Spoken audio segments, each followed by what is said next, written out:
bien, nous allons bientôt commencer. Mesdames, Messieurs, eh bien, nous sommes particulièrement ravis de vous retrouver ce matin pour parler de la thématique « Les démocraties sont-elles en danger ?» D'élection en élection, on n'en finit pas en France d'observer une tendance haussière de l'abstention lors des séquences électorales. Cette désaffection des urnes ne cesse de nous interroger sur l'état de la démocratie en France, puisque plusieurs de nos invités aborderont le sujet, et plus largement sur l'état des démocraties dites représentatives dans le monde. Je prends ces précautions oratoires pour pouvoir faire mention des coups d'État constitutionnels perpétrés en 2020 en Afrique et qui, sous des dehors de l'égalité bien contestables, ont confisqué la parole des citoyens concernés par les dits processus électoraux. En réponse ou en miroir, les sociétés civiles s'organisent, mobilisation sociale en France, gilets jaunes, marche pour le climat, les révoltes populaires, souvent durement réprimées, voire réprimées dans le sang. Et en l'espèce, l'on ne saurait exonérer la France. Au Chili, au Liban, en Algérie, au Sénégal, pour ne citer que quelques exemples, expriment clairement un ras-le-bol, pour ne pas dire une défiance croissante à l'égard des classes politiques traditionnelles. Ces situations diverses ont en commun de laisser planer l'ombre d'un dégagisme qui inquiète plus qu'il ne rassure. Témoins, spectateurs parfois impuissants, à défaut de débat, ce qui, bien évidemment, ne saurait être le cas aujourd'hui. Tour à tour, on observe une polémique stérile à répétition, surenchère médiatique, utilisation des réseaux sociaux comme défouloir, au nom d'une présupposée liberté d'expression, fleurant pourtant l'anomie. On observe également une montée de l'extrême droite et des populismes, en même temps qu'une hausse de la répression et des restrictions des libertés. Dans ce panorama assez peu réjouissant, on ne saurait oublier de possibles ingérences étrangères dans le cadre des processus électoraux. Et là, je laisserai le soin à chacun de mobiliser ses propres exemples. Ce tour d'horizon assez large montre que les pays démocratiques, ou qui n'en ont que le vernis, apparaissent de plus en plus polarisés, fracturés. Dans ces contextes, et considérant la diversité des situations, les démocraties sont-elles en danger ? Quelles sont les soupapes pour les pérenniser en dépit de leurs défauts consubstantiels qui, paradoxalement, créent les conditions de leur mise en danger ? Comment les réinventer ? Comment les repolitiser et leur redonner le goût de la démocratie ? Pour répondre à l'ensemble de ces questions, j'ai le plaisir ce matin de recevoir 4 invités engagés sur ces sujets, qui partageront avec nous leur retour d'expérience, leurs réflexions et leurs analyses. Alors, avant de présenter chacun d'entre vous, je tiens à rappeler qu'il y a une salle de dédicace où M. Gassama lui-même propose son premier roman et qu'à 14h, dans cet atelier, et ce pour la première fois, il y aura une conférence organisée par le Centre d'analyse de prospective et stratégique et qui dévoilera les dessous de la diplomatie. Alors, Arnaud Leclerc, vous êtes professeur de sciences politiques à l'Université de Nantes. Outre vos différentes distinctions et missions, vos axes de réflexion portent sur la théorie de la démocratie. C'est donc fort à propos que vous pourrez nous éclairer sur la définition de la démocratie, ses valeurs, ses principes, dont le sens apparaissent aujourd'hui dévoyé. Saria Durieux, jusqu'à récemment directrice France de la plateforme change.org. Vous êtes experte en mobilisation citoyenne, organisation de communautés et stratégie de campagne d'influence. À ce titre, vous aborderez la question des processus démocratiques, du rôle des mouvements citoyens et par ce biais interrogerez la responsabilité des politiques dans l'équilibre démocratique. Denis Robert, écrivain et journaliste, vous avez été reporter à Libération et avez fondé Blast, média alternatif et indépendant récemment. Au cours de votre carrière, vous avez subi plus d'une centaine de procédures judiciaires dont vous êtes ressorti blanchi, témoin que vous dérangez plus que vous n'arrangez. Avec vous, nous reviendrons sur la genèse de la création de Blast et sur le rôle des médias au service ou fossoyeur de la démocratie. El Hadj Souleymane Gassama, enfin, journaliste, écrivain et docteur en sociologie, dont la plume ne manque jamais de panache, parmi vos sujets d'intérêt figure celui de la démocratie en Afrique. Vous axerez votre propos sur l'état de la démocratie en Afrique, où l'on observe à la fois sa confiscation par des coups d'État constitutionnels, la structuration de mouvements citoyens et le retour de coups d'État militaires, considérant bien entendu la diversité des situations sur le continent africain. Avant d'entamer cette session, qui sans aucun doute sera fructueuse, je rappelle quelques règles. Je laisserai un temps de parole à chacun d'entre vous de 6-7 minutes afin de favoriser le débat contradictoire et plus sûrement le débat avec le public, ce qui constitue l'ADN des géopolitiques de Nantes et de l'IRIS. Arnaud Leclerc, pouvez-vous nous rappeler la définition de la démocratie ? Ces valeurs et ces principes vous semblent-ils aujourd'hui dévoyés ? Quels risques et vulnérabilités entrevoyez-vous pour l'édite démocratie ? Merci, bonjour à tous et à toutes. Je crois qu'il faut commencer par mettre par terre une idée. La démocratie, ça ne se limite pas à l'élection. Et d'une manière générale, la démocratie, ça n'implique aucun arrangement institutionnel précis. Parce que c'est un idéal. C'est un idéal qui est né au 5e siècle avant Jésus-Christ. Et cet idéal, il implique 3 choses. Un principe d'inclusion. Alors on peut dire que c'est le peuple qui participe, mais le peuple, c'est un peu flou, c'est un peu large. Aujourd'hui, par exemple, le peuple, on voit un petit peu, mais est-ce que des citoyens européens qui vivraient durablement chez nous, ils sont dans le peuple, ils ne sont pas dans le peuple. Dans certaines élections, on accepte qu'ils participent, dans d'autres élections, on ne les met pas. Et puis s'ils sont non-européens et qu'ils vivent durablement, est-ce qu'ils peuvent participer ou pas? Donc il y a des petites discussions aux marges de la notion de peuple. Mais le principe, c'est un principe d'inclusion. Un principe d'inclusion pour faire quoi? Pour que les gens pèsent sur les choix qu'opère la société. Et derrière ça, ça veut dire non seulement ils vont peser au démarrage, mais ils vont essayer de contrôler la réalité, l'effectivité. Donc il y aura des outils de contrôle. Et ça se fait comment? C'est le troisième principe. Ça se fait grâce à un espace public. C'est-à-dire que fondamentalement, dans une démocratie, on n'est pas d'accord et on échange des arguments.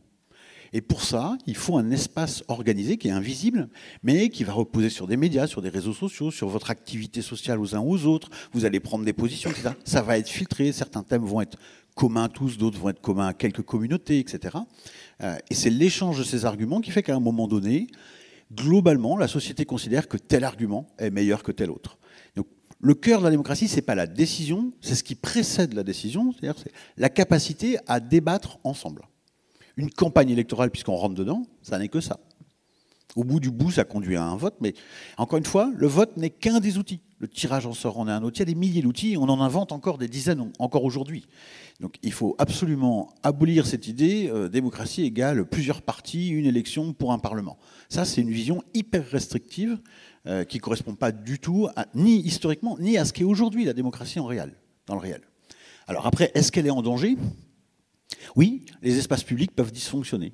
Et on en a des exemples autour de nous. Si on reprend la campagne du Brexit, par exemple, plein de mensonges qui ont été échangés de part et d'autre, sans que jamais les conséquences de fond d'un choix, soit Remain, soit Leave, ne soient vraiment abordées. Les Anglais, ils ont été amenés à discuter des conséquences qu'après le référendum. Si on prend la dernière élection américaine, pareil, on a eu des influences étrangères, la Russie, on a eu un débat d'insultes et d'invectives entre les deux. Rappelez-vous, le premier débat entre Biden et Trump à la télévision, c'était une horreur absolue, puisqu'ils ont échangé quasiment aucune phrase sans s'insulter. Au point que les médias se sont demandé pour le second débat s'il ne fallait pas changer les règles, et finalement on a changé les règles. Et c'était vous dire à quel point on avait, entre guillemets, raté l'exercice. Donc ça peut dysfonctionner, et les fake news sont un outil qui subvertit aussi de l'intérieur un espace public. Il y a plein de possibilités. Donc, mais si on est capable de maintenir des outils qui structurent un espace public et une logique de l'argumentation, alors, entre guillemets, globalement, ça marche. Voilà. Ça, on peut dire ça. Peut-être je m'arrête là pour l'instant, je ne sais pas, comme vous voulez.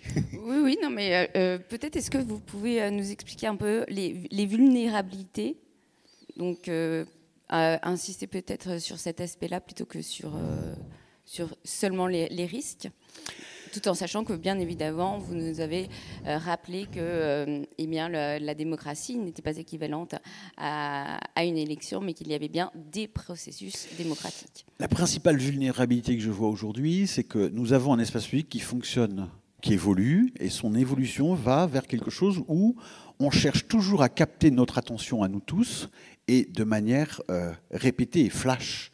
Donc, la logique de l'argumentation, ça suppose qu'on se pose sur un sujet un petit peu durablement, qu'on écoute des acteurs ou éventuellement qu'on participe soi-même et qu'on prenne un peu le temps d'aller en profondeur. Or, ce qu'on voit de plus en plus, c'est presque l'inverse. C'est une logique un peu du zapping, comme on le fait sur Internet, on clique et on passe d'un truc à l'autre. Et ça fait qu'on a une attention très flottante qui va très peu en profondeur. Et la conséquence, c'est que notre espace public est de plus en plus émotionnel et réactif. Nous tous, il suffit d'écouter des informations pour être sursollicités et avoir des réactions de type moral ou face à un événement, mais ça dure quelques secondes ou quelques minutes. On passe à autre chose ensuite. Et donc, la difficulté, à l'échelle d'une société qui est de plus en plus plurielle, nous sommes tous de plus en plus différents les uns des autres, c'est d'avoir l'aptitude à pouvoir parler d'un même sujet durablement et pouvoir pénétrer dedans. Et ça, c'est de plus en plus difficile, même si on invente plein d'outils pour essayer de le faire. D'accord, je vous remercie. En plus de ça, vous avez tenu dans le temps imparti, ce qui laissera tout le loisir de débattre par la suite. Sarah Durieux, comment analysez-vous le rôle des mouvements citoyens, puisque c'est un de vos domaines d'expertise, et dans quelle mesure considérez-vous qu'il y a une défaillance des stratégies politiques, voire de la politique en général, qui serait susceptible de nuire à l'équilibre démocratique ? Je vous laisse la parole. Merci beaucoup. Bonjour à toutes et tous. Je suis ravie d'être là pour parler de ce sujet-là. Je pense que ça a été très bien dit je suis complètement d'accord avec l'analyse d'Arnaud que les démocraties, c'est pas uniquement l'élection. Et je pense qu'en fait, notre démocratie, elle est très, très active, elle est très vibrante en ce moment. Mais elle n'a jamais été aussi vibrante, elle n'a jamais été aussi le reflet de la volonté des gens de participer aux décisions politiques. Et en face de ça, la réaction a été une répression, de différentes manières. Mais pour revenir sur pourquoi les gens ont tant envie de participer, tant envie d'être finalement des acteurs politiques et pas uniquement de mettre un bulletin dans l'urne, ça vient de plusieurs choses. Je pense qu'il y a une vraie déception par rapport à ce que la politique peut nous amener au jour le jour. Est-ce que ça change nos vies ? Et à ce titre, je pense que le quinquennat de Hollande a été un très bon exemple de comment, pour beaucoup de personnes dans des situations de précarité notamment, finalement, avoir un président qui nous dit ne pas être le président des riches, qui va lutter contre la finance et qui ne respecte pas ses engagements, ça a été pour moi une des raisons pour lesquelles ces mouvements citoyens ont aussi repris une forme de dynamique en dehors des partis politiques, en dehors des syndicats. Je prends l'exemple de la loi travail. C'est assez intéressant de voir ce qui s'est passé, puisqu'en fait, on a eu un mouvement qui est d'abord parti d'une militante, alors certes de l'UNEF, mais qui a finalement lancé une mobilisation sur les réseaux sociaux, qui a commencé à informer sur ce qui se passait sur la loi travail via les réseaux sociaux et qui a pu informer ainsi le grand public, qui n'était pas un travail qui a forcément été fait tout de suite par les syndicats, puisqu'il y a eu un raté, hein. Ensuite ils ont rejoué le mouvement, et je trouve que c'est un bon exemple de comment finalement il y a eu un peu une erreur, ou en tout cas des faiblesses, à la fois des partis politiques, mais aussi des syndicats, donc toute cette société civile organisée, dans leur capacité à mobiliser. Ce faisant, il y a eu aussi l'arrivée, bien sûr, des réseaux sociaux où chacun peut s'exprimer librement. On n'a pas de filtre et comme vous le disiez très bien, Arnaud, il y a la capacité à réagir beaucoup avec les émotions. Et donc, le personnel devient aussi très politique, ce qui est positif puisque ça permet d'emmener des gens avec nous, mais ce qui aussi crée des dangers que vous avez très bien listés. Tout ça, ça fait une accélération de ces mouvements, une accélération de la participation et aussi, je pense, un retour en force des logiques d'organisation collective très locales, qui est quelque chose qu'on avait un peu perdu justement parce que sur les territoires, que ce soit les partis politiques ou les syndicats ou les associations, ont un peu perdu ce rôle d'éducation populaire, je pense qu'ils avaient pendant très longtemps. Dans tous les cas, cette volonté de participation, cet entrain a été très fortement réprimé, et je pense qu'il y a 3 types de répression. Il y a d'abord une répression symbolique. Sur les mouvements MeToo, par exemple, le fait de mettre à la tête de la police Gérald Darmanin est un bon exemple de violence symbolique envers les mouvements. Quand on dit aussi des Gilets jaunes que ce sont des gens qui sont violents, qui sont racistes, qui n'ont pas de revendications, c'est aussi une violence symbolique pour des gens qui, pour la première fois, vont dans la rue. Mais ce n'est pas uniquement ces violences symboliques, ce sont aussi des violences physiques, des violences policières. Je rappelle quand même que le Conseil de l'Europe a rappelé la France à l'ordre sur l'utilisation du LBD. On a vu même des neurochirurgiens lancer des pétitions en disant qu'ils étaient témoins finalement de ce qu'ils pouvaient qualifier de blessures de guerre. Et finalement, il y a une dernière violence qui pour moi est aussi très grave, c'est une violence institutionnelle. C'est mettre en place des pseudo-processus démocratiques comme le grand débat national, comme la Convention citoyenne pour le climat, où on a fait croire aux citoyennes et citoyens que s'ils mettaient suffisamment de leur temps et de leur énergie à participer à des processus encadrés, alors là, leur demande serait entendue. Et ce n'a pas été le cas. Et je pense que l'enchaînement de ces violences, plus la non-récupération, je ne veux pas utiliser le mot de récupération, mais en fait le manque de prise en compte par les partis politiques, par les syndicats de cette énergie citoyenne qu'ils auraient pu justement accompagner, organiser, valoriser, ça a été pour moi la raison pour laquelle il y a eu aussi des récupérations par l'extrême droite, à la fois de la manipulation, on a vu des groupuscules entrer dans les mouvements des Gilets jaunes dans les rues, mais aussi sur les réseaux sociaux, avec des stratégies de déstabilisation. Et enfin, quelque chose qui est pour moi très important, c'est que l'énergie collective, finalement, quand je parle d'organisation collective, aujourd'hui, elle est beaucoup plus présente et organisée par des groupuscules d'extrême droite. Et je pense qu'on peut parler de génération identitaire, qui est un très bon exemple de comment les groupes ont su saisir des groupes d'extrême droite ont su saisir ces opportunités pour pouvoir s'organiser collectivement.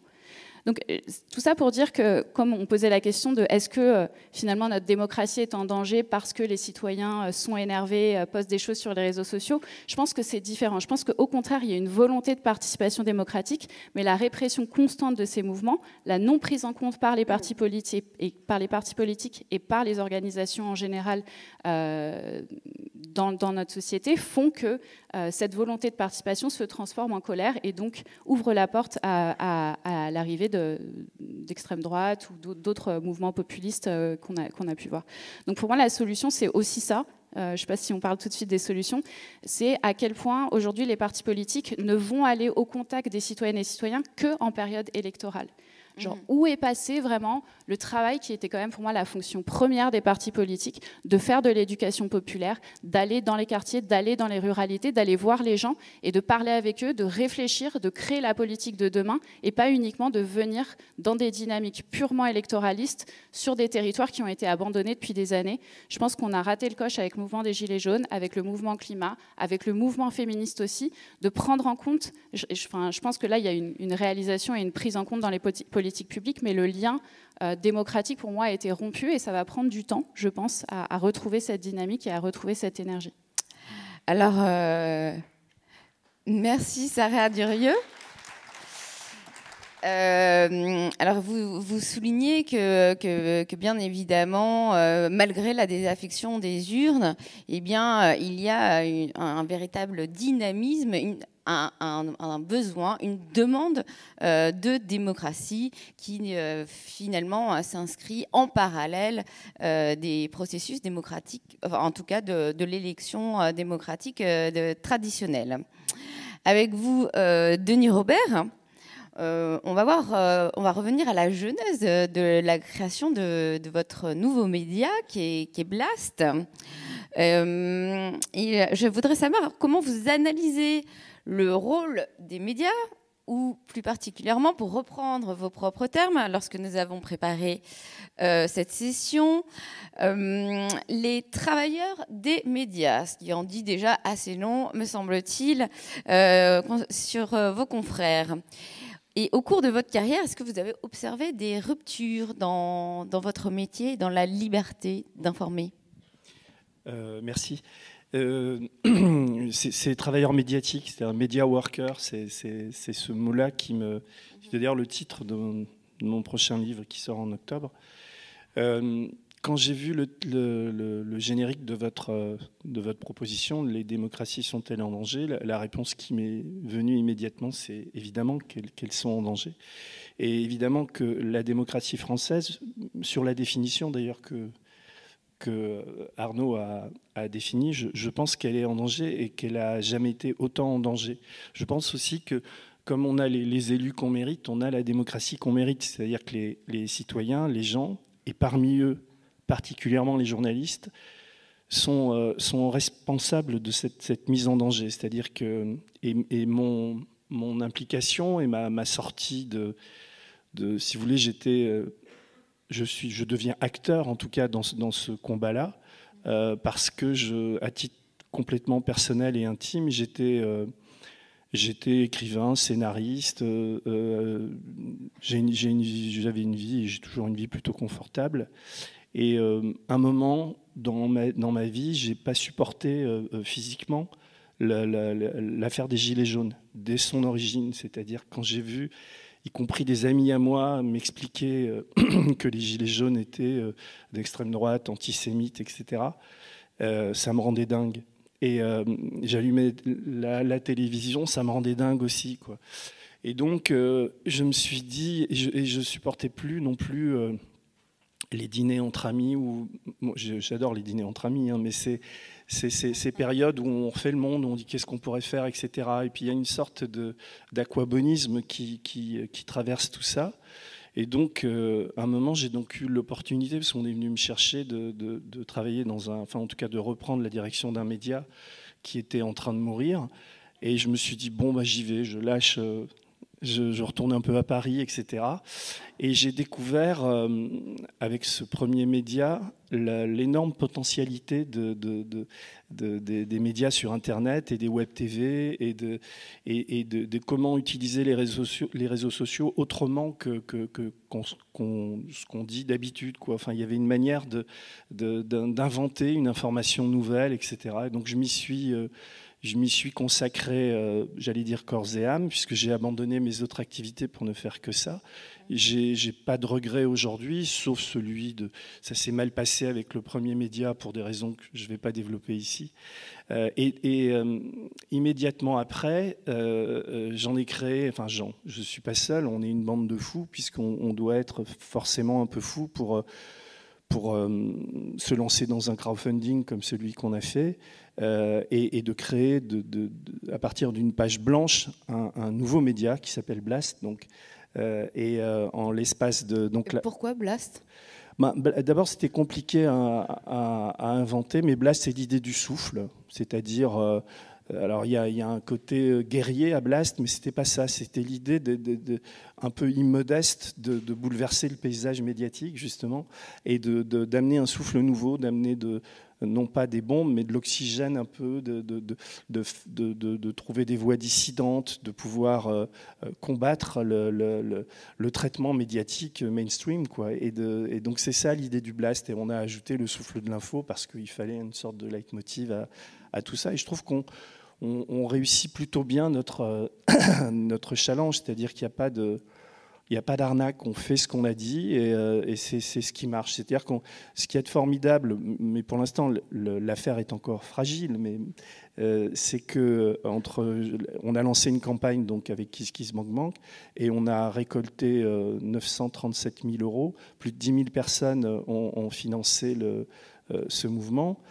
Et on aurait pu en récolter beaucoup plus si à la fin de la campagne, une sorte de shitstorm ne nous était pas tombé dessus avec une campagne de calomnie me concernant, disant que j'allais m'enrichir avec ça, disant qu'on touchait l'argent de milliardaires, etc. Ce qui était complètement faux.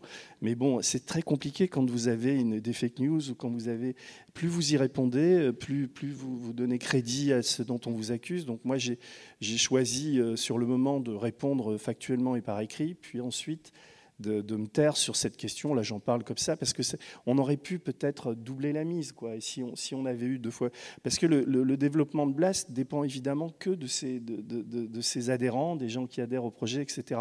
Et je pense que potentiellement, d'ailleurs, je pense qu'on peut inventer toute proportion gardée. Enfin, c'était et je pense que ça va vous sembler encore une fois immodeste, mais Canal+ a été inventé par De Greff, Lescure, etc. dans les années 80. Tout le monde les traitait de fous avec leur péage, etc. Je pense qu'aujourd'hui, l'avenir est dans ces médias, ces télévisions d'Internet portées par des citoyens, par des gens qui ne supportent plus la manière dont est fabriquée l'information en face, parce que je suis bien obligé de reconnaître qu'il y a deux camps aujourd'hui. Tout à l'heure, vous avez parlé de travailleurs médiatiques.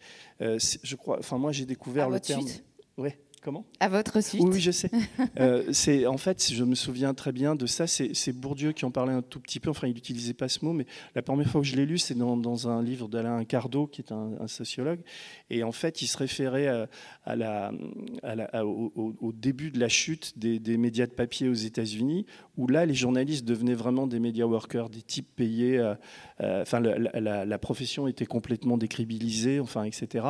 Et les journalistes qui avaient tous un aura, enfin quelque chose, devenaient des travailleurs médiatiques. Et d'ailleurs, dans les sondages, je me souviens de sondages aux États-Unis il y a une dizaine d'années, la profession de journaliste c'était un sondage qui avait été fait par une boîte de travail par intérim, etc.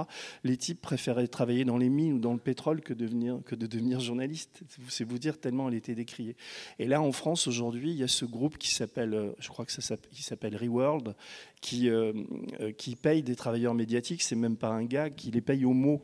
C'est-à-dire qu'il y a des gens à Madagascar qui sous-traitent et qui sont payés genre 80 € par mois. Ils sont payés au nombre de mots, et ce sont ces mots-là et ces contenus-là qui intègrent les journaux ou les papiers sur les médias qu'on lit. Donc ça, c'est pas les pires des travailleurs médiatiques, parce que travailleurs médiatiques, c'est un terme un petit peu générique, mais on peut dire aussi que tous ces chroniqueurs qu'on voit sur CNews ou sur toutes ces chaînes de toute info sont aussi des travailleurs médiatiques. Et moi, quelque part, je suis également redevenu un travailleur médiatique. Donc, et l'idée, c'est aussi de se dire que dans ces travailleurs médiatiques, il y a aussi un rapport de classe, c'est-à-dire qu'il y a aussi des dominants et des dominés. Enfin, il y a toute une réflexion à avoir là-dessus. Et si je me suis lancé dans cette aventure très excitante, d'ailleurs, de Blast, c'est la raison essentielle, enfin, c'est ce que j'ai dit au début de cette court exposé, c'est Emmanuel Macron. Et c'est la manière dont, plus que jamais, vous savez, Bourdieu avait écrit un bouquin qui s'appelle La misère du monde. Là, on est dans la privatisation du monde, et il y a une sorte de... Je suis en train de préparer un livre, d'ailleurs, avec des sociologues, dont le titre, pour l'instant, un livre et une série de reportages pour Blast, ça s'appellera La dépossession.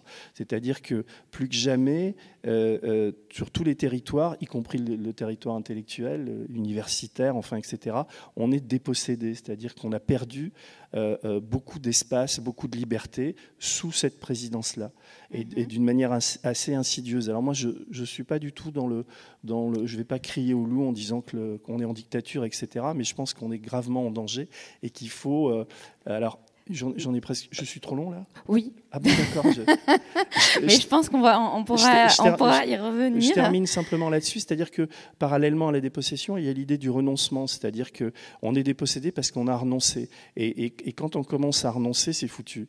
Donc là, l'idée de Blast, c'est de lutter contre ce renoncement. Voilà. Alors, Denis, je vous remercie. On voit bien, hein, tout comme Sarah l'a évoqué, que bien évidemment, il y a des processus démocratiques alternatifs qui se mettent en place, dont votre nouveau média qui est Blast, avec une fracture que vous avez repérée, sur laquelle, bien évidemment, nous pourrons revenir, qui est celle de la séquence d'Emmanuel Macron et de son arrivée au pouvoir. Alors, on va apporter notre regard un petit peu plus loin, sortir de la France, du débat franco-français, et analyser avec Souleymane Gassama l'état de la situation démocratique en Afrique. Assiste-t-on à un recul démocratique qui serait singulier au continent africain, ou à un autre niveau d'échelle, considérant l'éclosion ou la structuration également de mouvements citoyens? Pour reprendre vos propres mots, qui permettrait une revanche des damnés de la terre longtemps exclus de la démocratie institutionnelle. Merci Caroline. Bonjour à toutes et à tous. Alors, d'ordinaire, je ne suis pas partisan d'extraire l'Afrique de la dynamique du monde.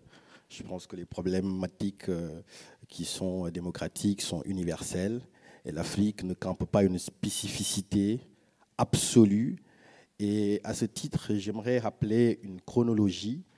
On pourrait même trouver dans l'origine de la fièvre dégagiste dont la séquence Trump a été, sinon l'apogée, mais en tout cas une certaine forme d'archétype des prémices dans le continent africain.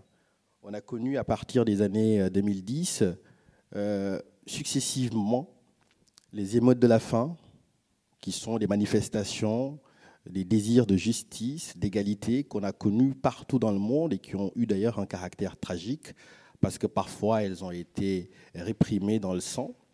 Et juste après, on a eu les printemps arabes. Et juste après les printemps arabes, on a eu une levée de boucliers citoyenne qu'on a vue avec des exemples au Sénégal, des exemples au Burkina Faso, à chaque fois des remparts de mouvements citoyens qui ont dissuadé les tentations au troisième mandat. Donc ça, c'est un premier point pour montrer que toute cette dynamique que l'on observe en Occident, dans les autres blocs aussi, on en voit des embryons aussi en Afrique. Ils n'ont pas forcément les mêmes expressions et les mêmes formes de représentation, mais pour encore situer cette chose-là, l'Afrique baigne dans l'universalité. Après, j'aimerais, sur un point, noter une étrangeté sur la démocratie, ses représentations en Afrique. La démocratie, dans ses implications, comme l'a rappelé Arnaud,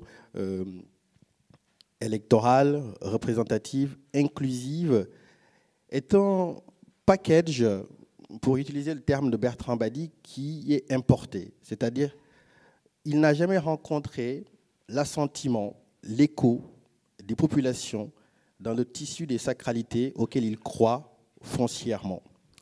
Pour le dire autrement, la démocratie vient, dans son acception moderne, elle vient dans des sociétés qui avaient une intériorité, je veux dire, de forme d'État, d'embryon d'État, qui n'avaient pas la démocratie comme modèle. Et donc la démocratie est perçue encore, et ça persiste, comme quelque chose de totalement étranger.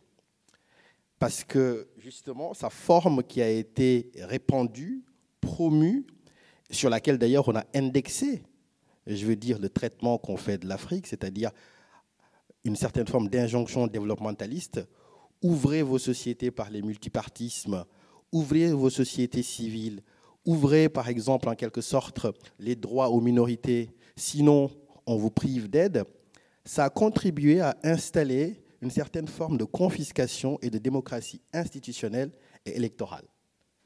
Et jamais le souci, la préoccupation par le bas, en quelque sorte, c'est-à-dire inclure les masses, essayer de traduire la démocratie en termes effectifs pour que les populations en prennent conscience, c'est-à-dire puissent avoir une certaine forme de participation directe qui les occupe, a donc débouché sur cette étrangeté-là où la démocratie est une forme de coquille qui vient finalement marquer davantage la ligne de césure entre les élites et les populations. Ça, si on le couple avec justement la série de cascades, on va dire, de tensions géopolitiques qui sont naturellement liées à la situation économique, à la grande pauvreté, aux situations de clans, au tribalisme, toutes choses qu'on trouve dans la littérature de la science politique et de la sociologie, installent donc les démocraties africaines dans une certaine forme de perturbation permanente. Et on a connu plusieurs séquences. On a eu la séquence des indépendances d'abord, avec l'euphorie qui a été sabrée par la suite par une certaine forme de désillusion. On a eu les décennies du chaos entre 80 et 90. On a eu l'espoir des années 2000. On a eu justement cette forme de fièvre démocratique qui a monté, qui a été une grande promesse, en quelque sorte, à partir des années 2010. Et là, on entre dans une décennie où les turbulences s'annoncent parce que même des pays qui étaient des vitrines démocratiques, avec les tentations parfois de dévolution, comme on l'a vu avec Abdoulaye Wade au Sénégal, comme on l'a vu avec Ouattara en Côte d'Ivoire, comme on l'a vu avec Alpha Condé qui a été déposé. On voit justement ce continent qui a été toujours marqué par les coups d'État et qui a connu une accalmie renouer avec cela. Donc quand on met bout à bout, je veux dire, cette forme de fragilité démocratique, c'est-à-dire qui n'a pas d'écho ni d'assentiment, où le temporel, en quelque sorte électoral, est relégué face au spirituel, qui peut être de plusieurs ordres, qui peut être d'ordre à la fois religieux et d'ordre traditionnel, on aboutit donc à une certaine forme d'État exsangue de la démocratie.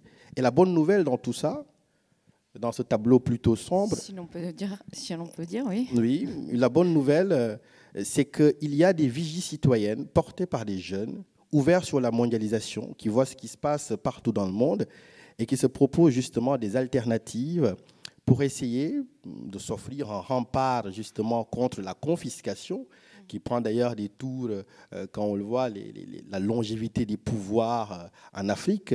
On pourrait sans doute en discuter peut-être pour voir quelle est l'origine justement de ces longévités-là, qui ne sont pas uniquement imputables à une certaine forme d'appétit du pouvoir, mais parce que ça satisfait une certaine forme de pacte et de tranquillité entre justement les références morales et les références politiques.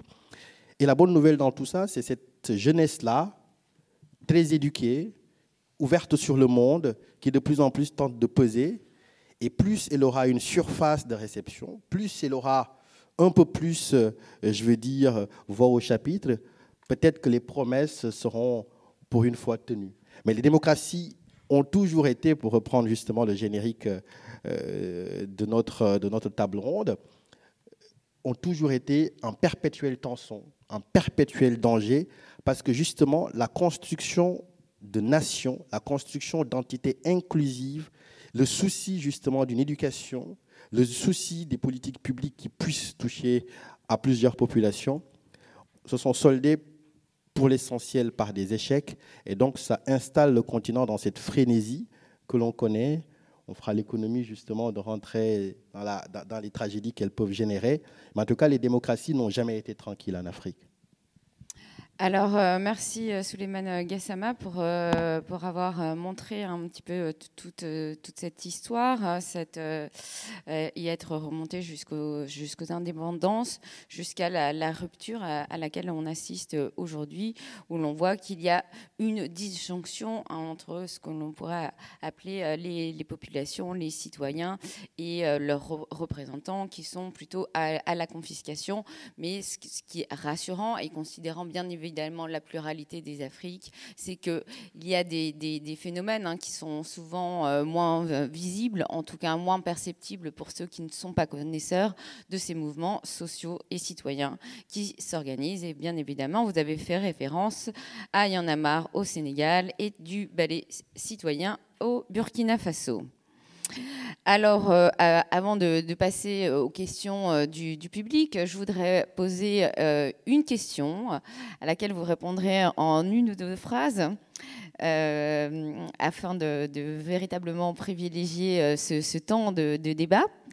Vous y avez déjà apporté quelques éléments de réponse, Sarah. Comment redonner le goût de la démocratie? Alors, vous avez évoqué... bien évidemment, le fait que les politiques ont abandonné, sinon en période électorale, les électeurs et ne vont pas à leur rencontre, je n'ai pas l'impression que ce soit un phénomène tout à fait nouveau. Voilà. Donc, mais l'essentiel, c'est de terminer peut-être avant de... tout en constatant un certain nombre de turbulences, c'est vraiment comment donner ou redonner le goût de la démocratie et investir notamment les plus jeunes. Oui, en effet, ce n'est pas du tout un phénomène nouveau, mais quand il se heurte à une surparticipation hors parti politique, l'écart, la dissonance est de plus en plus importante. Et je pense qu'en ça, c'est ça qu'il y a une surparticipation, notamment via les réseaux sociaux. Vous avez dit il faut repolitiser ces mouvements. Ces mouvements sont très, très politisés. Ils ne sont juste pas politisés dans le sens partisan du terme. Donc je pense qu'il y a une repolitisation très forte et en écho, il n'y a pas forcément une réponse. Je pense qu'il y a beaucoup de choses qu'on peut apprendre de modèles très simples, qui sont des modèles qu'on appelle d'organisation collective décentralisée. C'est-à-dire qu'aujourd'hui, les partis politiques sont principalement occupés à fixer des lignes programmatiques, à discuter à Paris de comment ils vont s'organiser, de comment ils vont faire des alliances avec tel et tel autre groupe. Et je pense que tout simplement, la question de revenir sur les territoires et de faire du travail justement de programmatique avec les citoyennes et les citoyens, de réfléchir aux solutions, finalement de refaire ce travail de représentation. De maillage quelque part. De maillage, tout à fait. Et je pense qu'il y a eu quand même des expérimentations, notamment dans la campagne d'Hollande, où il y a eu la plus grande campagne de porte-à-porte qui ait jamais été menée. Donc là aussi, c'était dans une période électorale où un peu comme Barack Obama en son temps. Exactement. Oui. Et justement, j'y venais. Je pense qu'on est en train de reprendre un peu d'inspiration de ce qui s'est passé aux États-Unis. On l'a vu dans les dernières élections, où il y a un travail de très long terme, de maillage très très fin qui a été fait, et qui est aussi une stratégie qui a été utilisée par Emmanuel Macron en 2017, où on va vraiment retourner sur les territoires et faire ce travail de maillage. Donc ça, c'est primordial, mais j'ai envie de dire, il faut que ça soit maintenant et pour toujours, pas uniquement pour les 2 mois qui viennent, enfin les 6 mois qui viennent, les quelques mois qui viennent, et il faut que ça continue. Puis pour moi, il y a autre chose qui peut paraître peut-être bizarre à dire, mais c'est une forme d'humilité et de sensibilité. Je pense qu'on a vraiment besoin d'humilité en politique. On a vraiment besoin de responsables politiques qui considèrent qu'ils ne savent pas mieux que les citoyennes et les citoyens qui veulent représenter. Et cette humilité, ça veut dire accepter d'aller justement sur ces territoires pour parler avec des citoyennes et des citoyens et de se mettre en retrait, de se mettre en écoute. Et on travaille avec quelques personnes qui vont se présenter aux élections législatives. Et ce que je leur disais, la première chose à faire, n'organisez pas de meeting, en fait. Organisez des rencontres où vous ne parlez pas, où vous prenez des notes, où vous écoutez ce que les gens disent. Et ça, pour moi, c'est la première chose. La parole politique a perdu sa valeur. Quand on voit les tweets d'Emmanuel Macron sur le climat notamment, on n'a jamais été dans une telle dissonance entre les actes et les paroles. Donc, arrêtons de parler, écoutons. Et quand on reprendra la parole, on le fera en notre âme et conscience et en disant des choses sur lesquelles on s'engage vraiment. Alors, merci. On voit votre engagement sur la notion de parole captive par les classes politiques traditionnelles. Je suis assez étonnée de voir que vous puissiez quasiment faire l'ellipse, puisque vous avez fait référence à la démocratie états-unienne, de la période de Donald Trump. Donc vous passez de Barack Obama, de ce maillage, de ce tissu à très petite échelle, de ce porte-à-porte. Pourquoi ? En fait, ça a été abandonné. C'est-à-dire que Barack Obama a gagné grâce à cette stratégie. Et puis, quand il a été élu, il s'est dit, c'est bon, je suis élu, tout va bien se passer, je n'aurai pas besoin des mouvements citoyens, qui ont été abandonnés. Et un des organisateurs qui a travaillé le plus sur la campagne d'Obama, qui s'appelle Marshall Gantz, lui-même dit, on a fait une erreur. C'est-à-dire qu'on s'est dit, on est au pouvoir, tout ira bien. Mais ces mouvements citoyens, et je pense que Souleymane en parlait très bien, en fait, il faut les laisser toujours centraux. Et c'est en ça que Donald Trump a pu prendre ce pouvoir. C'est qu'il y a eu un abandon de cette dynamique sur le territoire. Et c'est bien pour ça qu'il a été élu et qu'ensuite, il a été très difficile pour Biden de revenir. Il a quand même réussi malgré tout.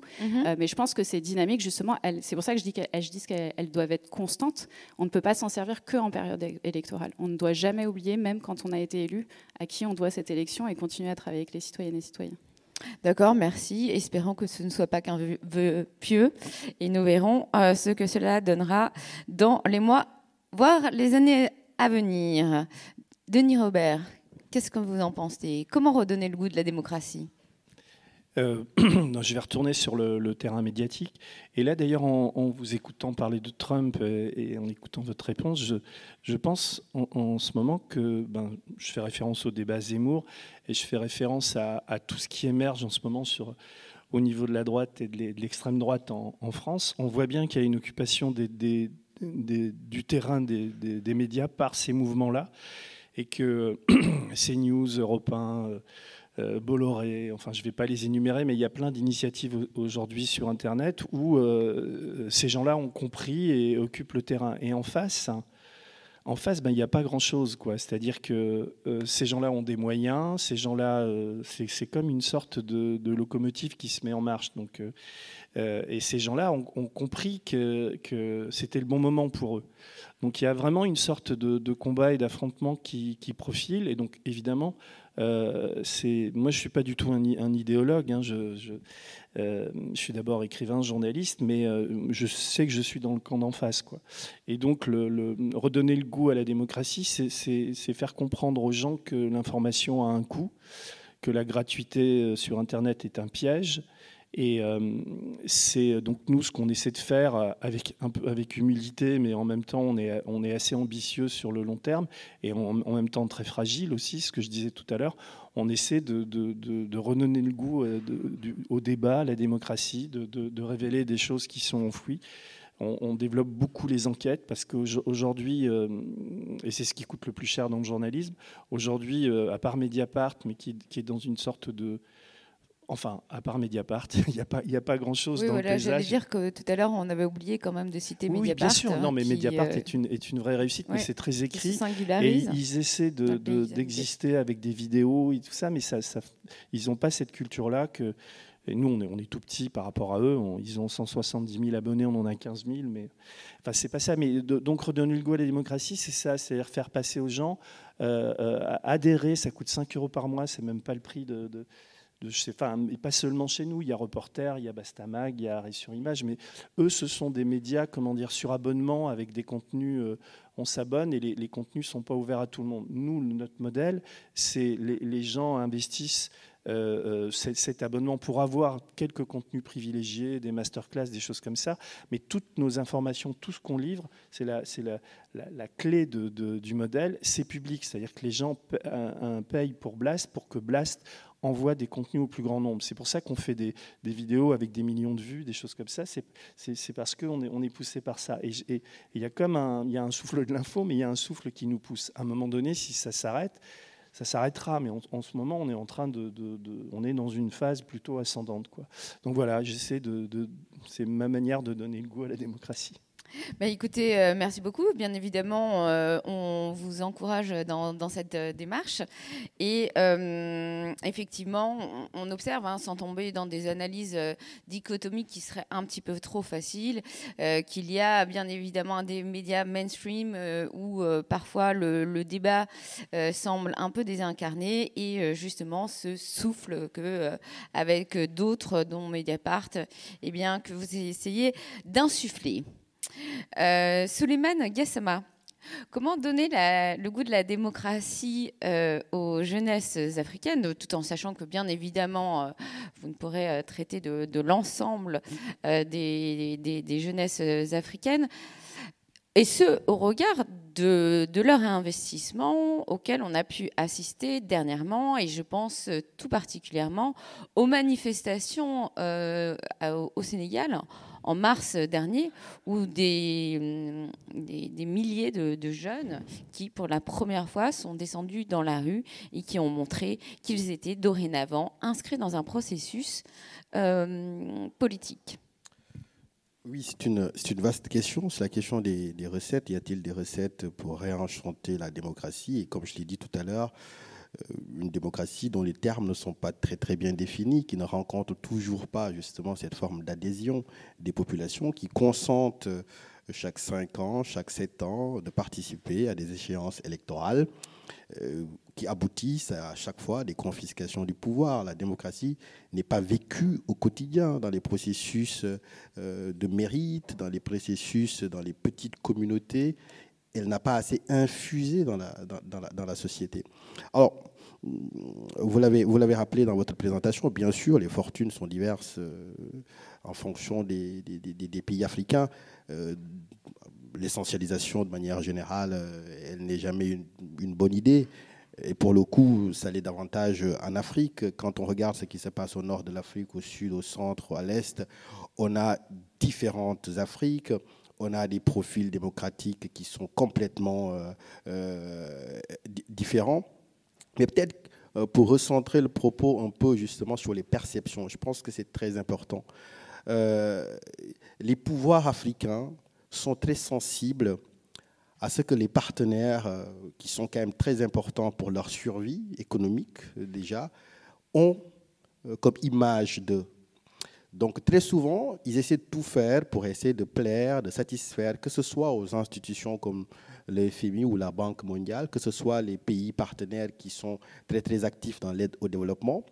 Et donc, leur souci démocratique est plutôt tourné vers l'extérieur, justement pour bénéficier justement de ces mannes financières sur lesquelles d'ailleurs se pérennise leur pouvoir, et pas assez construire justement à l'intérieur de leur pays. Et donc on continue encore une fois dans cette dichotomie.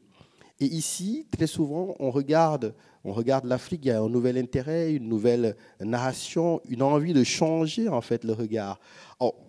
C'est très louable.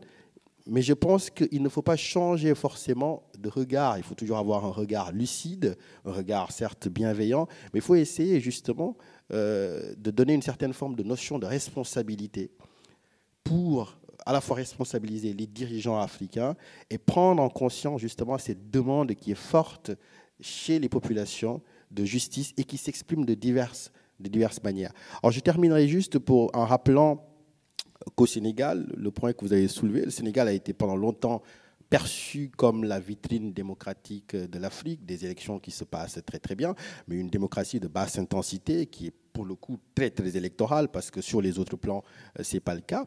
Et on a eu des manifestations qui ont été tragiques, parce qu'on a eu 14 morts, ce qui était assez spécial pour le Sénégal. Mais pour le coup, c'était peut-être pas des hoquets démocratiques, mais en tout cas une configuration où il y a eu une accusation de viol, un pouvoir qui a tenté de dresser l'appareil de l'État contre un opposant, et donc une certaine forme de fièvre, de révolte qui s'est levée. Mais les mouvements de fond que l'on observe sont plutôt portés par les jeunesses citoyennes, et c'est elles qu'il faut essayer de soutenir, parce qu'elles, en se politisant électoralement, en se politisant socialement, en sortant justement de leur rôle justement de vigie citoyenne, peuvent insuffler une nouvelle dynamique. Mais ce ne sont que des promesses, et on verra ce que la décennie nous réserve. Je vous remercie, et surtout de bien avoir respecté le fait de répondre en une ou deux phrases. Alors Arnaud Leclerc, on vous a moins entendu. Vous aurez le mot de conclusion, en tout cas dans le cadre de ce débat, avant que nous ouvrions la parole au public. Selon vous, comment redonner le goût de la démocratie et donc peut-être de l'avenir ? D'abord, Caroline, je voudrais dire, c'est une question qui n'existe peut-être pas. Parce qu'on a des enquêtes depuis plus de 20 ans qui nous montrent qu'à l'échelle mondiale, les citoyens plébiscitent la démocratie comme jamais dans l'histoire. Alors, quand on les creuse, une chercheuse britannique notamment qui s'appelle Pippa Norris qui bosse là-dessus depuis 20 ans, ce qui est surprenant, c'est que les gens adorent les valeurs de la démocratie, l'idéal, et ils détestent le réel, la concrétisation. C'est-à-dire qu'ils détestent les partis politiques, ils détestent les élus, et qu'on soit dans des démocraties très anciennes, instituées depuis 2 siècles, ou dans des très jeunes démocraties, on constate la même chose. C'est-à-dire, on adore la démocratie sur le principe, l'idéal, et on déteste la manière dont elle marche et ce qu'elle produit. Alors comment recréer ce lien ? C'est ça qui est compliqué. Alors, on a dit beaucoup de choses, je pense, il y a beaucoup d'éléments. Ce qui est sûr, c'est que la démocratie représentative telle qu'elle fonctionne, c'est un code périmé. Voilà. Les partis politiques, tels qu'ils sont aujourd'hui institués, c'est un système tout à fait ancien, usé, qui n'est pas très sexy pour les gens, quoi. On voit bien. Il suffit d'aller dans les partis politiques pour voir qu'on a à peu près que des têtes blanches, c'est-à-dire que les jeunes ici sont plus, et j'allais dire, ce qui vit dans la société n'y va pas. L'élection elle-même, elle pose des difficultés. Donc, il y a des choses à repenser, à restructurer à cet endroit-là, et tous les outils dont Sarah a parlé sont des outils qui sont complémentaires, qui viennent alimenter. On peut établir des plateformes pour que les gens proposent des choses. On peut établir du contrôle. Je pense que Denis connaît ça très très bien. Il y a des plateformes où on arrive à contrôler. Est-ce qu'un élu bosse, par exemple ? Sans les réseaux sociaux aujourd'hui, sans des plateformes dédiées, on sait très très bien, on ne le savait pas il y a 15 ans, si les gens sont là, s'ils bossent, s'ils ont fait des interventions, etc.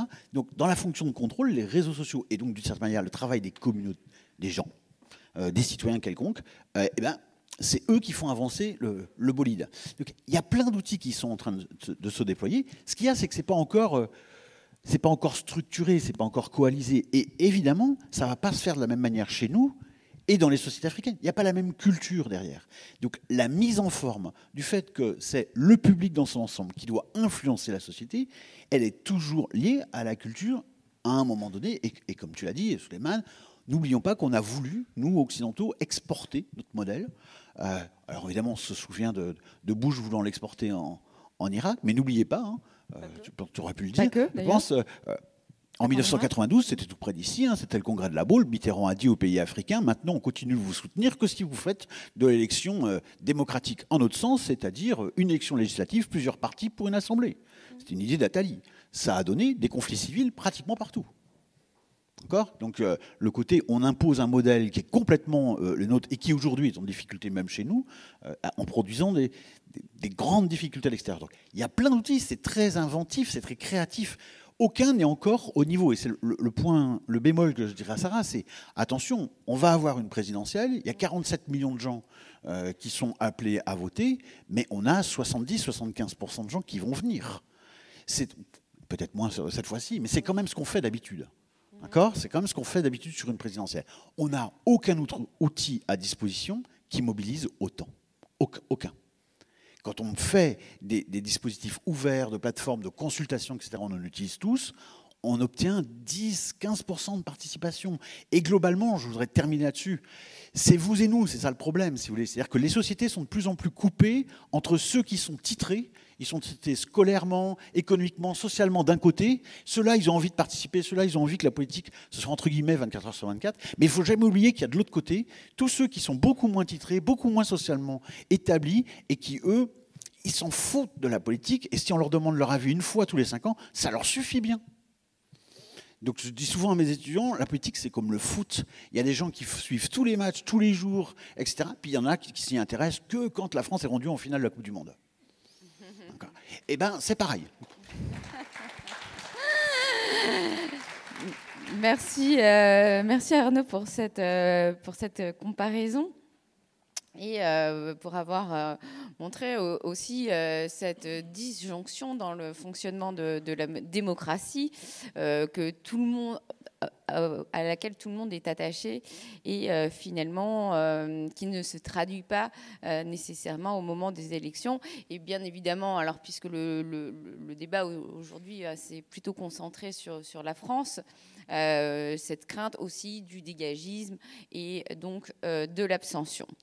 Alors dorénavant, je vais laisser la parole au public.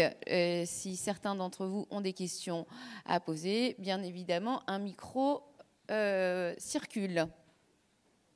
Alors, je vais prendre les questions par 3. Alors, vous m'excuserez, je ne vois pas très bien. Alors, le micro est où ? Oui, monsieur. Oui. Oui. Bah, tout là-haut, oui, mais alors, d'accord. Je ne vois pas. Non, mais il marche pas. Bonjour à tous, à toutes. Moi, je voulais juste faire une petite remarque par rapport aux analyses qui ont été faites. Voilà, quand j'entends qu'il y a un appétit pour la démocratie, une demande des masses, comment réenchanter la démocratie, je trouve que c'est une analyse un peu surplombante. Voilà, après, je ne veux pas être piquant ou quoi, on n'est pas là pour... mais je trouve que c'est un peu surplombant et qui n'a pas envie de décider pour soi-même, pour son quartier, sa communauté, sa commune. Évidemment qu'après, il y a l'éducation, etc. Il y a un apprentissage de la démocratie. Mais la démocratie telle qu'elle est représentative, elle est en danger parce que c'est le modèle de l'État-nation qui est complètement dépassé et auquel on croit encore en France. Il suffit d'aller au Chiapas, au Mexique, au Rojava, au Kurdistan syrien, où là, on expérimente réellement ce que c'est la démocratie. Et on sort de la notion de frontière, une nation dans une frontière. Enfin, voilà, c'est la démocratie représentative, c'est un modèle parmi d'autres. Et c'est une vraie religion aujourd'hui dans la Ve République. Voilà, il existe d'autres choses. Voilà, c'était juste une remarque comme ça. D'accord, merci beaucoup, monsieur, pour votre remarque. Alors, comme je ne suis pas dépositaire du micro, eh bien, on va prendre encore 2 questions. Oui, allô. Oui. Bonjour. Oui, très bien, allez-y. Bonjour. Bonjour. Aujourd'hui, on voit de plus en plus de grandes entreprises privées qui ont un pouvoir de plus en plus important dans la démocratie, dans la parole publique.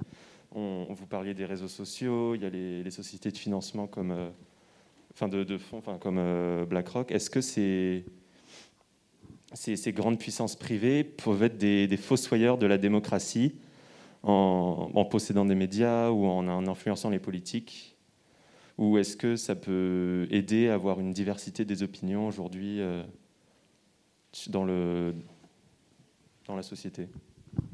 D'accord, merci, très bien. Très bien, c'est effectivement la question des sources de financement qui a déjà été abordée par Denis Robert et nous y reviendrons.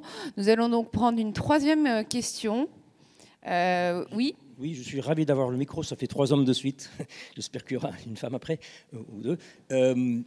Alors, j'ai une petite remarque sur les États-Unis, débouchant sur une question sur la France. À propos des États-Unis, je pense qu'on peut dire que Barack Obama a organisé, surtout par les réseaux sociaux, des campagnes formidables en 2008 et 2020. Et effectivement, les réseaux ont été un petit peu dissous après. Et le Parti démocrate n'a pas pu en bénéficier après. Mais si on cherche des vraies innovations en matière de démocratisation de la vie politique, il faut chercher dans l'aile gauche du Parti démocrate la campagne de Bernie Sanders qui a fait, ils ont gagné 22 primaires sur 50 en 2016.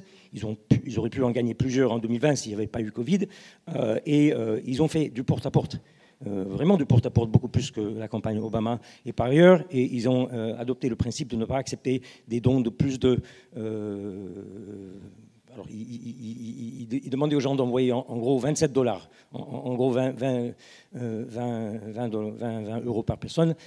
Et ils se sont engagés à ne pas accepter des fonds d'entités privées, d'entreprises, et lobbies, etc. Bon, bref, ça c'est important. Est-ce que vous avez une question à poser? Parce que le temps file et j'aimerais bien que plusieurs personnes puissent J'en termine avec la remarque sur les États-Unis, débouchant sur une question sur la France. Ouais. Depuis que j'habite dans ce pays, je vois le paysage médiatique changer beaucoup. Je ne suis pas expert sur la question, mais je vois qu'il y a beaucoup moins de pluralisme dans les médias. J'allume rarement la télé, mais chaque fois que j'allume la télé, je vois pratiquement que l'extrême droite promue ou en train de s'auto-promouvoir. Et je pense qu'il y a, même si les élections françaises sont beaucoup moins pourries par l'argent qu'aux États-Unis, parce que les campagnes sont noyées dans l'argent. Néanmoins, je pense que l'économie politique des médias et des grands médias, ça pose un énorme problème.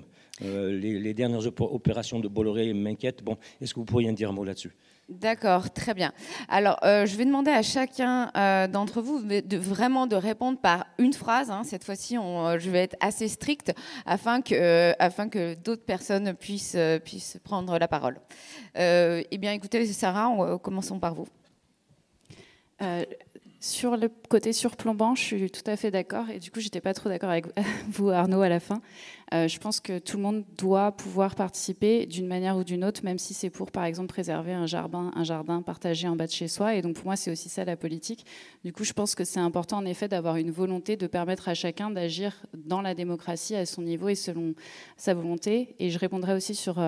vous parliez de Bernie Sanders. C'est exactement ce à quoi je faisais référence quand je parlais de maillage très fin. Et je référerais même plutôt à la campagne de Stacey Abrams, qui a été un exemple, en fait, de comment on reconnecte avec des populations justement dépolitisées, entre guillemets, et comment on leur permet de participer dans les processus électoraux. Oui, merci. On va prendre plusieurs questions. Denis Robert, oui, en une ou deux phrases, s'il vous plaît. Sur la question qui est posée, enfin, par vous aussi, d'ailleurs, par les trois personnes, c'est, enfin, le bout de question sur lequel je peux répondre, c'est un peu pour qui travaillent les journalistes. Et si on réfléchit à cette question, on voit évidemment que les journalistes travaillent pour ceux qui les payent.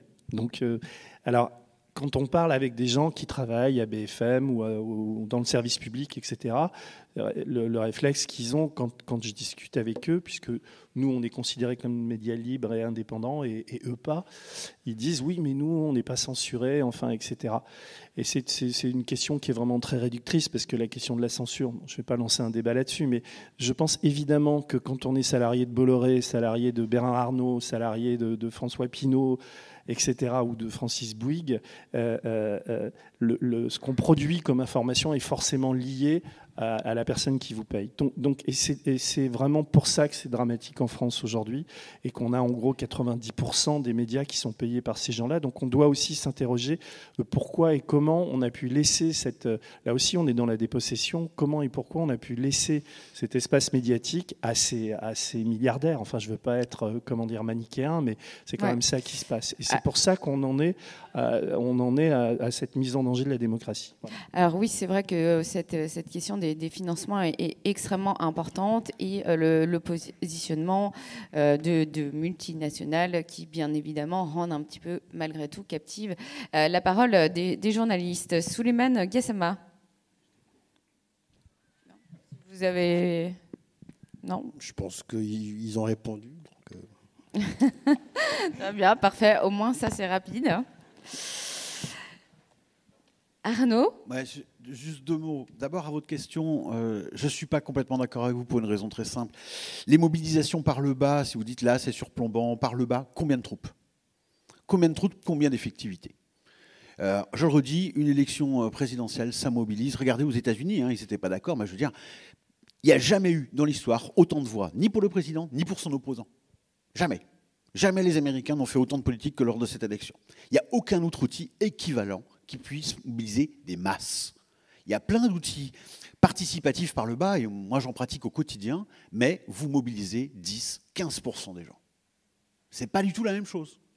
Donc, faites attention à ce plan-là. Après, pour l'autre réponse, c'est dans le prolongement de Denis, j'ai dit tout à l'heure, ça repose sur un espace public, et ça suppose des structures. Ces structures doivent être régulées et protégées. S'il n'y a pas de règles dessus, ça vaut pour les réseaux sociaux, ça vaut pour les médias. S'ils ne sont pas protégés, qu'il n'y a pas de règles, alors il y a des dérapages possibles. Le rôle de l'argent aux États-Unis est un dérapage absolument évident, et le rôle de médias surengagés, parce qu'on voit bien la stratégie Bolloré en France, qui est celle de Fox News, d'une certaine manière, c'est-à-dire construire un dérapage de l'espace public vers l'extrême droite à partir de médias contrôlés. Voilà. D'accord, très bien. Merci beaucoup. On va prendre encore 3 questions. Alors après, bien évidemment, je demande à chacun des intervenants de répondre rapidement. Et surtout, ne soyez pas frustrés puisque vous allez poursuivre avec Marie-France Chatin pour une émission d'un peu plus d'1 heure. Donc, je ne vois pas où le micro circule. Je suis désolée avec la lumière. Allez-y, levez-vous. Bonjour. Oui, bonjour. Une question pour Monsieur Gassama. Je voulais parler d'un exemple concret, on va dire d'un modèle démocratique ou d'un dirigeant. C'était Abiy Ahmed en Éthiopie. Il a reçu le prix Nobel de la paix, puis il a été élu, et ça se termine assez mal. Et justement, c'est un peu le modèle, on va dire, de ce qu'on aimerait voir comme dirigeant d'un État africain. Mais bon, je crois qu'il y a des questions géopolitiques derrière, l'influence de la Chine, etc. Est-ce que vous pouvez avoir un avis sur cette expérience? Merci. Merci à vous. Encore 2 questions. Allez-y. Madame, peut-être, parce que, histoire de... Monsieur, et après Madame, quand même, histoire que la parole soit un petit peu partagée. Ok. Est-ce que vous m'entendez là? Ok. Bien sûr, merci vous beaucoup de entend. m'avoir donné le micro. Donc, ma question, c'est-à-dire que c'est dirigé vers tout le monde, plus particulièrement Souleymane. En fait, de quelle démocratie on parle en Afrique? Est-ce que c'est la démocratie qui ne plaît pas à la France, ou bien la démocratie qui ne plaît pas à la Russie ou à l'Amérique? De quelle démocratie on parle? Moi, je prends des petits exemples. On vient de parler de Bolloré, là. C'est un monsieur qui contrôle l'économie africaine. Right. OK, ce monsieur-là, que vous voulez bien qu'il installe la démocratie bien en Afrique? Parce que ça ne lui arrangerait pas. Tout le monde a intérêt en Afrique et tout le monde veut que ça ne marche pas en Afrique. Tout le monde le sait, personne ne le dit. Donc, de quelle démocratie on parle? Je prends simplement un petit exemple de Rwanda. Oui, rapidement. Donc, rapidement, la démocratie, vraie démocratie, ça s'installe. La session finit dans 4 minutes. Ok, donc rapidement. ok. Bah, on voit bien, nous les Africains, on voit bien que la démocratie existe bien au Rwanda parce qu'il y a 50-50, c'est-à-dire qu'il y a les femmes qui participent au gouvernement et ainsi de suite. Mais ça dépend comment tu évalues la démocratie. Que voilà. La question, c'est quoi? Alors, quelle est votre question, monsieur, s'il vous plaît? Quoi? Rapidement. De quelle démocratie on parle en Afrique? D'accord, est-ce que c'est la très bien. démocratie qui plaît à la France ou bien la démocratie qui ne plaît pas à la France? Voilà, merci. D'accord, très bien. Merci. On a bien compris ce sujet France-Afrique qui sera bien évidemment l'objet du prochain sommet Afrique-France. Une jeune femme, s'il vous plaît, peut-être. ou voilà, histoire de distribuer la parole. Et rapidement, s'il vous plaît, parce que nous allons conclure cette session dans 3 minutes. Bonjour, merci Bonjour. déjà pour votre intervention. Je me posais la question des réseaux sociaux, vous l'avez évoqué plusieurs fois. Vous l'avez évoqué comme quelque chose de plutôt positif, et je me demandais si... moi, pas nécessairement, non. De manière mitigée. Excusez-moi. Mais moi, de mes 17 ans, je vois un peu les réseaux sociaux comme quelque chose qui peut mettre en danger la démocratie, dans le sens où ça renforce l'individualisme. Et selon Tocqueville, qui est le père de la démocratie libérale, l'individualisme, c'est l'ennemi de la démocratie libérale. Donc, la question des réseaux sociaux, pour moi, elle est hyper importante aujourd'hui. Et qu'est-ce que vous en pensez au niveau du contrôle par rapport à ce danger que peuvent apporter les réseaux sociaux? D'accord, merci, très bien. Je suis désolée, nous ne pourrons pas prendre davantage de questions. Donc, Souleymane Gassama, vous avez donc 2 questions qui vous sont proprement posées. Et je vous demanderai d'aller rapidement parce que nous devons bien évidemment par la suite libérer la salle. Même si ce sont des questions bien difficiles. Oui, la première question sur l'Éthiopie, sur des modèles, ça repose la question en fait de la conquête et de l'exercice du pouvoir. Quand il a eu son prix Nobel de la paix, le dirigeant éthiopien avait mérité en quelque sorte ce prix-là. Et l'Éthiopie, si vous suivez assidûment justement la trajectoire économique, c'est un pays où il y a un capitalisme assez féroce qui se met en place, une confiscation, je veux dire, des richesses. On n'a jamais vu autant de Chinois, je veux dire, en Éthiopie, contrôler l'économie. Donc c'est l'équivalent en fait d'un Bolloré asiatique, en quelque sorte, qu'il y a là-bas. Et après est arrivé le conflit du Tigré, et forcément, ça l'a fait... Toujours en cours, d'ailleurs. Voilà, toujours en cours. Ça fait un peu tâche quand on a reçu le prix Nobel de s'inscrire après dans une guerre. Mais si vous regardez l'histoire des présidents qui ont été plébiscités en Afrique, en quelque sorte, pendant très longtemps, il y a eu ce mythe du dictateur, en quelque sorte, providentiel, qu'il faudrait aux économies africaines pour justement tenir ensemble dans une rigueur autocratique, je veux dire, le pouvoir. Je ne pense pas que ce puisse être quelque chose qui tienne dans la durée. Mais c'est quelque chose, en tout cas, qui séduit parfois, qui est théorisé en quelque sorte. Et ça me permet d'ailleurs de faire la jonction naturelle avec la question sur le Rwanda. Oui, alors le Rwanda fait des performances qui sont louables, qui sont saluées partout. Mais n'oublions pas que le Rwanda a une histoire très particulière.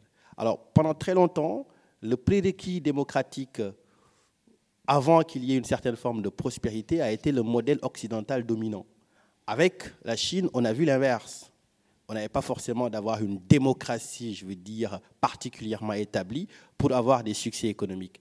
Et le Rwanda est en train d'emprunter plutôt ce chemin-là, parce qu'on peut tout dire sur le Rwanda, sur les mérites de ses dirigeants, sauf que c'est une démocratie. Pour le coup, c'est un régime très autoritaire, ouais. C'est un régime qui atteint aux libertés parfois fondamentales des opposants et tout le reste. On ne fera pas justement la liste de tous les problèmes qu'il y a au Rwanda. Alors, je terminerai juste sur la démocratie. Je crois que j'ai commencé mon propos justement en disant qu'il fallait redéfinir les termes de la démocratie en Afrique. Donc, quelle démocratie, justement, on la cherche encore. Mais je ne veux pas que les problématiques africaines se terminent toujours en procès contre la France. Je pense que Bolloré est un investisseur économique, un rapace économique qui a trouvé un marché, comme beaucoup d'autres, parce que justement, l'Afrique est sujet de beaucoup de convoitises. C'est le futur épicentre démographique du monde. On a des Chinois, on a des Turcs, on a des Américains, on a des Israéliens. Ils sont là, ils ne sont pas là dans la naphtaline, ils ne sont pas là forcément pour devenir, je veux dire, dans la philanthropie absolue. Donc, c'est quelque chose avec lequel il faut composer. Et ce n'est pas la France qui impose la démocratie en Afrique, et c'est aux Africains d'ailleurs de construire leur démocratie. C'est le sens de mon propos. Merci Souleymane pour rappeler justement ces dynamiques endogènes qui doivent s'inscrire en Afrique. Alors, vraiment, parce que là, nous sommes en train de dépasser le temps rapidement. Est-ce que quelqu'un veut répondre à la question sur les réseaux sociaux? Mais en moins d'une minute. Hein. Moi, je veux bien. Je vais essayer. Les réseaux sociaux, c'est un nouvel outil. Et donc, c'est à la fois des choses très bien et des choses catastrophiques. C'est pour ça qu'il faut une régulation. Dans les choses très bien, j'ai parlé de la fonction de contrôle, par exemple, des élus. Ça marche bien. Dans la fonction contributive, regardez ce qui s'est passé sur la loi sur la République numérique. On a proposé un texte ouvert à tous via une plateforme, la possibilité d'amender. Des centaines de milliers de personnes ont participé. On a introduit des quantités d'amendements. Tout n'était pas parfait, mais quand même, c'était une vraie ouverture, quelque chose de très, très nouveau.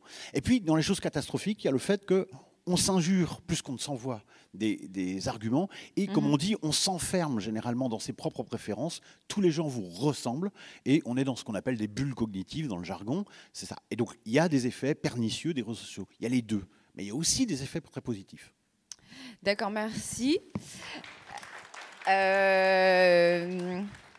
Nous observons que ce débat, comme on l'avait déjà escompté dès le départ, allait durer et qu'on avait envie véritablement d'ouvrir ce débat et d'aller au-delà des 1h15 imparties aujourd'hui. Bien évidemment, je remercie chacun des participants aujourd'hui que vous allez donc pouvoir retrouver sur RFI. Je remercie le public et je rappelle donc qu'à 14h, pour avoir écorché quand même l'acronyme du CAPS, qui est le Centre d'analyse prévisionnelle et stratégique du ministère des Affaires étrangères, qui, pour la première fois, tiendra un atelier ici même à 14h, dévoilant les dessous de la diplomatie. Je vous remercie et je vous dis à bientôt.